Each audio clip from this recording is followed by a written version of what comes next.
Welcome back to the Eat, Drink, Explore radio network. Here now is your fabulous host, Mr. Randall White. Yes, and a very good morning to you. 9:33 now the time on this Sunday morning, Sunday Fun Day as we like to call it here on the Eat, Drink, Explore radio network. Glad you could join us as we discuss all things food, beverages, and travel each and every week from 8 to 10 in the morning right here on this very station. I am your host, Randall White, keeping what we like to call it floss, fresh, local, organic, seasonal, and sustainable. It's just one of those acronyms that helps you sort of wrap your brain around it. We should let you know that our sponsor for this portion of the Eat, Drink, Explore Radio Network Sunday Fun Day show is Sidecar Restaurant in downtown San Luis Obispo, located on Broad Street, right between Higuera and Marsh. You are literally right in the downtown, and Sidecar does just that. They keep it floss, fresh, local, organic, seasonal, and sustainable, and they do a great job doing it. You can find more information online at sidecarslo.com. But right now, we're taking you to a restaurant that is to the north in the Bay Area, Palo Alto, home of Stanford University, and well, one former 49er, Dave Fiore, has chosen that location to open his new Palo Alto Grill, and he joins us on the Eat, Drink, Explore live line right now to talk a little bit about it. Hey, Dave. Hey, Randall. How are you? Fantastic. You know, our friend in common, Mark Silverman, gave me a ring the other day and said, hey, I just had lunch with a friend of mine, and he's opened this new restaurant, and I hope I'm not like letting the cat out of the bag with Mark, but he said, now my restaurants are like Applebee's and Elephant Bar, but this seems like something you would love, Randall. And so I said, well, let me check it out. So I went online and I checked out your Palo Alto Grill at paloaltogrill.com. And I have to say, Mark was right. He was dead on the money. Not only is your food really well put together, but as I understand it, you grow some of the ingredients yourself. I do. My wife and I, we've created this Fiore family farm. It's really more of a urban homestead, but with a lot of high density planting. We have a wide variety of different fruits and vegetables, and we actually produce enough that we have more than enough for ourselves, so we can share that a lot with the restaurant. When did your passion for food develop? Because when I looked at your bio page, it shows that this is not a new endeavor for you. You've had a passion for food for many, many years now. Well, I think my passion for food probably started when I was about 6 or 7. I learned how to make linguine and clam sauce with my mom in the kitchen, and I just really enjoyed cooking from that point on. And throughout my life, playing with the 49ers, even earlier than that, I had to learn to cook, create training menus for myself, my teammates, especially at Hofstra, where I actually created our away training program as far as our diet is concerned. Hofstra University, that's where you went to college? Correct. Yes. Yes, that's undergraduate. Yeah. Mm-hmm. And so I've always really enjoyed food. Using different combinations, fresh produce, it's just been really enjoyable, and I think it's developed into quite a hobby for me.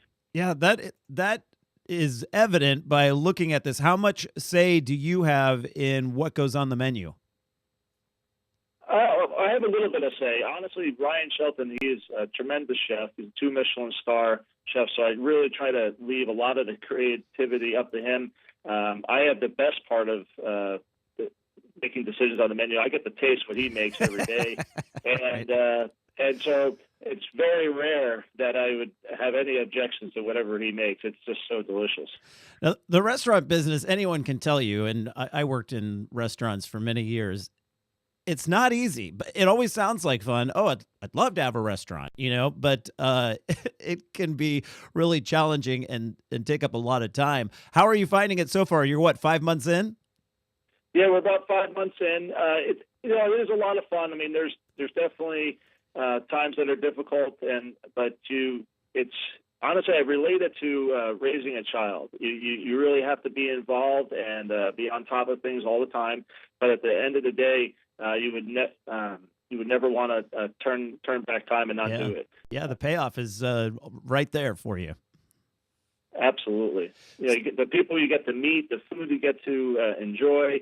There's a lot of benefits for it. So, Dave, Palo Alto is a hotbed when it comes to foodies. You can't just throw anything on the menu in Palo Alto. They're going to call you on it.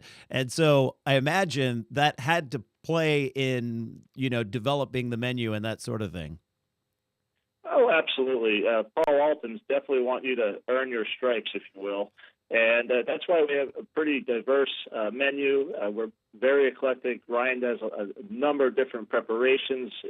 If you like steak, we have steaks. If you like seafood, we have delicious seafood. Even if you're vegetarian, we have a number of vegetarian meals.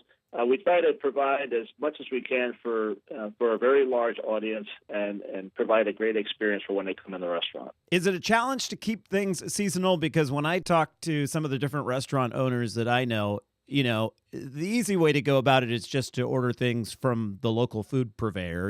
They bring them to you without any questions asked, and you can always have enough on stock. But when you start going seasonal and trying to source at the farmer's market or through your farm, your family farm, that sort of thing, you don't know how big a crop's going to be and all that sort of thing, and how much the public's going to really like what you put on the menu, and that's not easy, right? Well, you do have some limitations, obviously, having a seasonal menu, but I think that's the best way to do it. You always keep the menu fresh, so Ryan does a great job of rotating through a variety of dishes every couple months and take advantage of what's really fresh and in season. And then, obviously, the customers who come in, they get used to certain menu items and they become staples. So you pretty much have to find a provider so that you can continue to provide those dishes. I don't know if you heard the promo right before we brought you on the line, but Sidecar Restaurant specializes in Brussels sprouts, fried Brussels sprouts, and I see you have those on your menu too. But the taste for Brussels sprouts has really changed. That used to be like no restaurant would venture to put those on the menu because, quote unquote, everybody hates Brussels sprouts, right? But boy, has that turned around. Oh, my gosh. I mean, growing up, it was almost like a penalty as a child. You have to eat Brussels. Right. Well, fortunately, I always loved it, but, just watching TV and so on. But even if you do not like Brussels sprouts, I have not met anyone who doesn't like our Brussels sprouts. They are just fantastic, and they've really had turned the corner. I mean, obviously the restaurant down there, and our preparation at our restaurant, it's providing a very unique flavor that people are really getting into. Now, some of the seasonal pictures that we're sharing, if anyone's watching our Ustream, eatdrinkexplore.com stream, we have a picture. Peppers are in season right now, and you have a peppers with cheese dish that looks really good.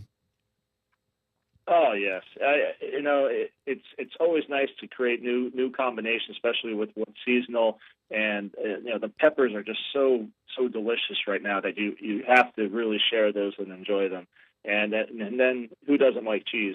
Yeah. So you put those combinations together, and it really provides for a great dish. And then visually, this fall, I think you call it the Rake Salad. It looks like it looks stunning. I love the colors, and it does look like a pile of fall leaves. But so what's in that? The Rake Salad? Yeah.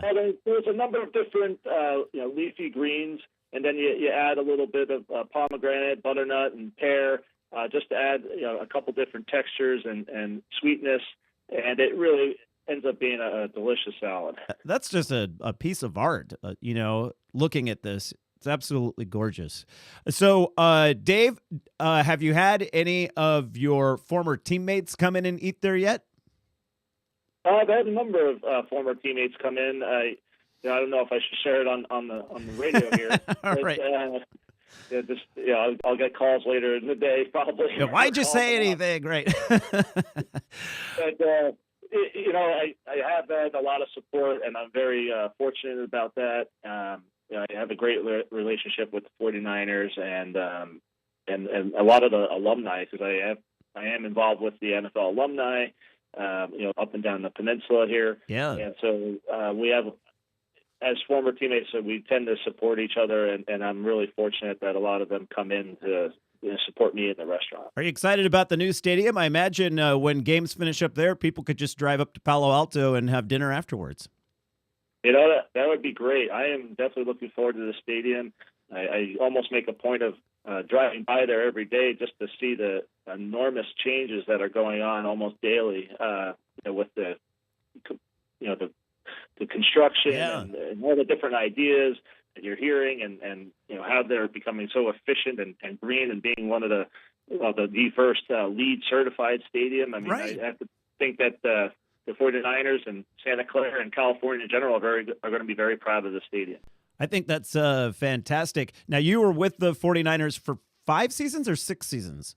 7 seasons. Oh, 7. Yeah, there was one stint where I played half a year with the 49ers and then went to the Jets, but then I came back the next year. I see. So sometimes my bio gets a little thrown right. On the internet through various sources, Wikipedia, and so it creates a little bit of a mystery for me when I'm looking at it. And you had several playoff seasons, and a couple of those were thwarted by the Packers. I remember one of those games. It was a very rainy one at Candlestick Park, if my memory serves correct. So, Dave Fiore with the Palo Alto Grill. Find them online, paloaltogrill.com. Dave, thanks for joining us today. Thank you, Randall. Really appreciate it. All right, everyone, stick around. Just after the break, we're going to learn about flying over the Bay Area. You're back in just a moment.